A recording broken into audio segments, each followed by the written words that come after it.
Sunday to all of you.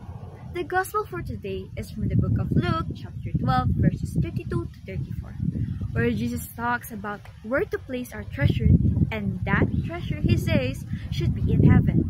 But first, what is treasure? Jesus says, for your heart will always where your riches are.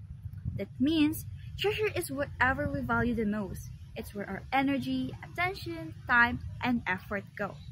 In today's world, especially for us young people, we're pressured to accumulate so many things. Achievements, money, and even the need for constant validation. Society pushes us to live up to a standard of perfection, both materially and emotionally.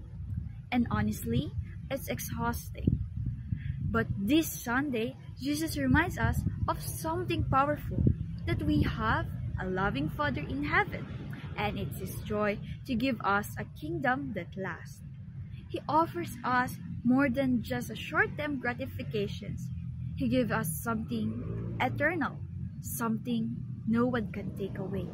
And for me, my treasure is this Verbum Dei family, who taught me to pray and to connect me to Jesus and every person along the way, and how to welcome every person who I meet in my daily life. Jesus also challenges the values of today's world: materialism, greed, and temporary happiness. He invites us to detach from what won't last, because everything here has an end. So instead, He teaches us to become rich spiritually, because that kind of treasure doesn't rot, fade, or even disappear.